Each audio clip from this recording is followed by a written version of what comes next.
บัวขาวทำอะไรลูกบัวขาวทำอะไรบัวขาวมาเล่นกับน้องเหรอมาดูน้องกล้วยกันน้องกล้วยทั้งสี่กล้วยหอมกล้วยแขกกล้วยไข่กล้วยปิ้งกินอาหารกันจุ๊บปัวอาหารซองให้เขากินอาหารซองให้เขากินอ้วนท้วนสมบูรณ์แล้วกินให้หมดแล้วน้องเนอะกินให้หมดเลยหมดแล้วเดี๋ยวกินนมต่อเนาะกินแล้วเดี๋ยวกินนมต่อ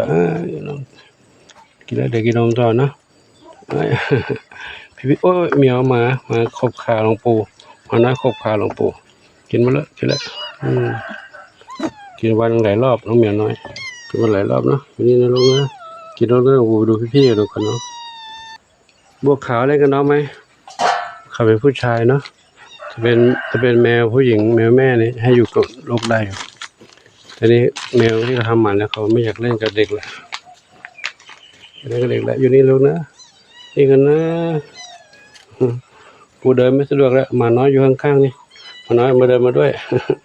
มาน้อยเดินมาเล่นด้วยโอ้ย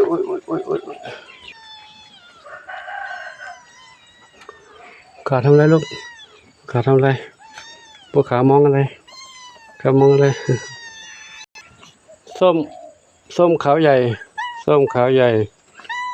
บุญสมเพชรดำน้อยกระต่ายน้อยทางนี้มี3กระต่ายแค่นั้นแหละนี่ทางนี้มี3กระต่ายเท่านั้นกระต่ายน้อยตรงนี้อยู่3กระต่ายหลวงปู่แยกเขาอันนี้เป็นผู้หญิงหลวงปู่เข้าใจเองนะ เขาแยกไว้เป็นผู้หญิงอันนี้เข้าใจเองแต่คงจะใช่อยู่จับดูแล้วแยกเพศแล้วเพศเป็นผู้หญิง3กระต่ายอยู่นี่นะ3กระต่ายน้องเหมียวกินข้าวกินอาหารแล้วก็เตรียมพักผ่อนลูกนะเตรียมพักผ่อนน้องอะไรลูกสุพรรณษาภาษากินแล้วน้องอะไรนี่อะไร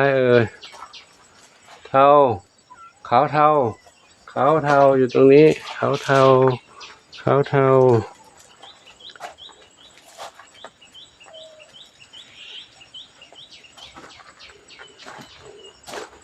ชวนฝันใหญ่ทางนี้มาทางนี้ทักแล้วเนี่ยเนาะส้มขาวกินข้าวส้มขาวใหญ่กินกล้วยเหรอกล้วยสุกโอ้กินไม่ทันแล้วน้องเหมียวก็ไม่กินน้องหมาก็ไม่กินมาน้อยไม่กินกล้วย มาน้อยไม่กินกล้วยน้องอะไรนั้นน่ะเดินมานู่นเดี๋ยวทักทายไม่ครบเลยก่อนทักทายก่อนน้องโชคอนันต์ตัวเล็กกับเขาผอมยังเลยโชคอนันต์เป็นผู้ชายผอมตัวเล็กเล่นกับน้องหมามาเล่นกับน้องเหมียวอันนี้น้องขวัญจิตโตแล้วขวัญจิตโตเขาแล้วโชคอนันต์ขวัญจิตอันนี้เดี๋ยวดูทางนี้อีก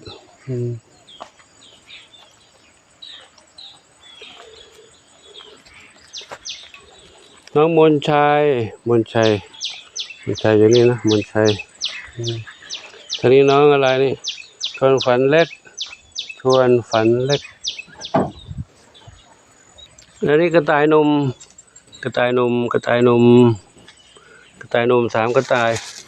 ะต่ายอยู่ด้วยกันตรงนี้นะกระต่ายนม3กระต่ายอยู่ด้วยกันตรงนี้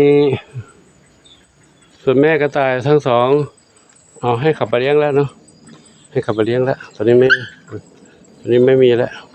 ตอนนี้ก็อยู่น้องกระต่ายอยู่กับหลวงปู่6กระต่ายเท่านั้นเนาะ6กระต่ายตัวผู้3ตัวเมีย3อยู่ด้วยกัน6กระต่ายตัวผู้อยู่ทางนี้3ตัวเมียอยู่ทางนู้น3ส่วนแม่เขากับนั้นพี่นาศยานไปส่วนหนึ่งแล้วก็ FC ญาติธรรมที่มีลูกสาวก็ชอบจับมาเลี้ยงไว้ดูไปอีก3ไป3ไป4เอาไป4นะ4ไปอยู่ไปเลี้ยงดูตรงนู้นแหละเนาะก็ให้เขาไปเถอะเพราะองค์ปู่จะได้ไม่ต้องลำบากในการหาพืชผักให้เขาเนาะเพราะเดี๋ยวหน้าฝนนี้ก็จะลำบากขึ้นเรื่อยๆหน้าฝน ผักเยอะจริงแต่ถ้ากระต่ายหลุดออกไปกินผักเขาก็จะโดน ชาวบ้านเดือดร้อนอีกเนาะ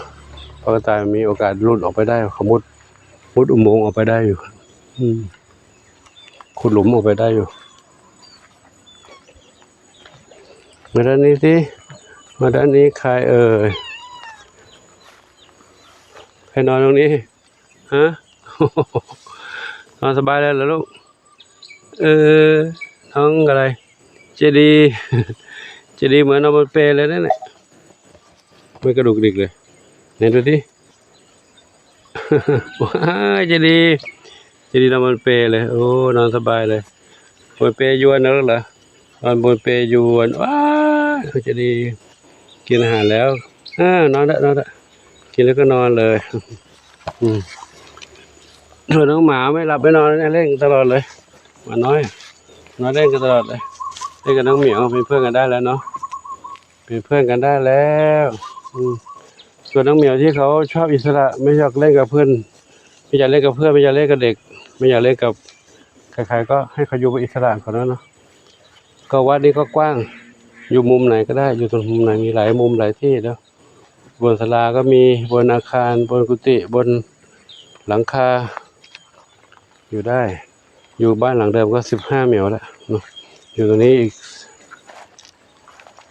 เท่าไหร่20 กว่าเหมียวรวมแล้วหลวงปู่นับแล้ว42เหมียวรวมทั้งน้องเล็กๆด้วยนะครับก็ขออนุโมทนาสาธุกับทุกท่านที่ได้รับชมและทราบเรื่องราวต่างๆวันนี้ก็ทักทายกันหลังอาหารเย็นเช่นเคยครบหรือยังไม่ครบ ยังไม่ครบอันนี้อีกยังไม่ครบอันนี้คือน้องปุยฝ้ายนอนข้างบนปุยฝ้ายขนจะฟูกว่าน้ำเพชรขนจะเรียบกว่านะน้ำเพชรเป็นผู้ชายจะเรียบกว่า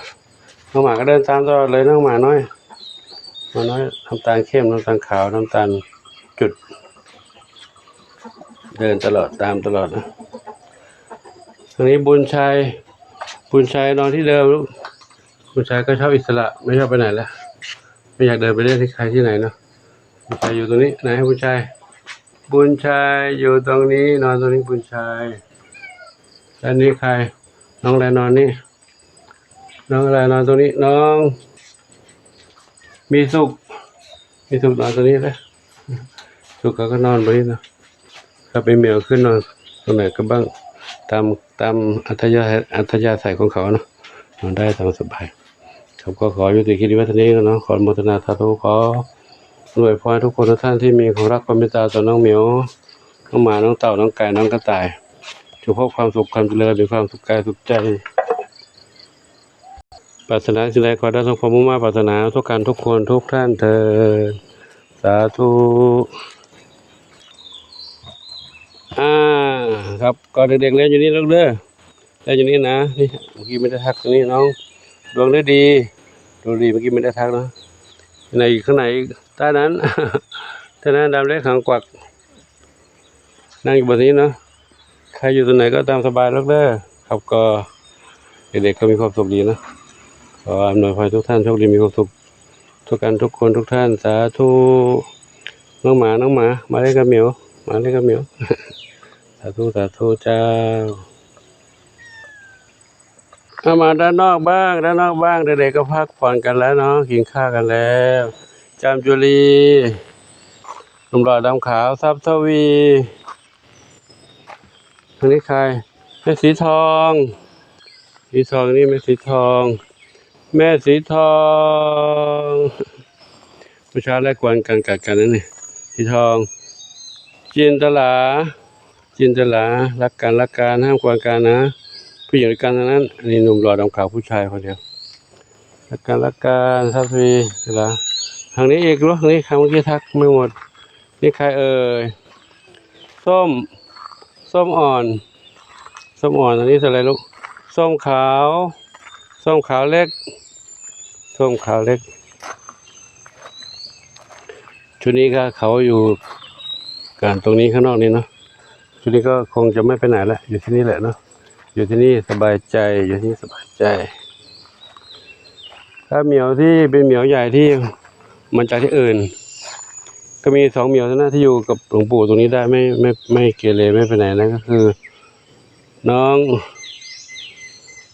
บุญนำกับบัวขาวอยู่ข้างนอก แต่เขาก็อยู่ได้เนาะคงไม่ไปไหนแล้วส่วนเหมียวอื่นที่มาจับมาแถวบริเวณนี้ ก็มีน้องสามสีนวลแม่สามสีนวลกับน้องดำเล็กไม่ใช่สามสีนวลกับดไม่ดำหนวดกับลูกเล็กเขาหนึ่งลูกตัวนะไม่อยู่แม่สามสีนวลเขาเคยมาอยู่หลายรอบแล้วแต่เขาก็ไปมาจนกระทั่งได้ทำหมันให้เขาเรียบร้อยแล้วเขาก็เอาไปอีกครั้งหนึ่งก็ตามใจเขาแล้วเนาะ ส่วนแม่ดำหนวดนั้นก็ทำหมันแล้วเหมือนกันออกไปแต่พาลูกไปด้วยเดี๋ยวถ้ามีโอกาสได้เจอลูกเขาก็จะพาลูกเขามาทำหมันเนาะน้องสีหน้าส้มตอนนี้ยังไม่เห็นนะก็ฟังทางเจ้าของสวนแล้วว่าถ้าเจอเขาก็จับมาให้หน่อยเพื่อจะได้ไปทำหมันเขาก็ยังอยู่ในวัยที่ยังกำลังเติบโตอยู่นะถ้าทำได้ก็คงเป็นสัปดาห์หน้าหรือเดือนหน้าคงจะทำได้ก็เขาเพิ่งเกิดได้5 เดือนแล้วนะ5 เดือนนี้ก็สามารถทำได้แล้วครับก็ขอยุติไว้ที่นี้กันเนาะพบกันใหม่คลิปต่อไปโชคดีมีความสุขทุกการทุกคนทุกท่านสาธุอายุวันโนทุกครั้งพระลัง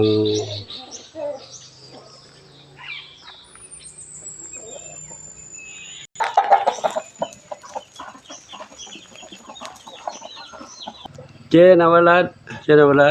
ดูหน้าหน่อยดิดูหน้าหน่อยเจนวรัตน์ครับเด็กก็ พักผ่อนกันเรื่องเลยครับขอยุติไว้ที่นี้กันเนาะพบกันใหม่คลิปต่อไปโชคดีมีสุขสาธุ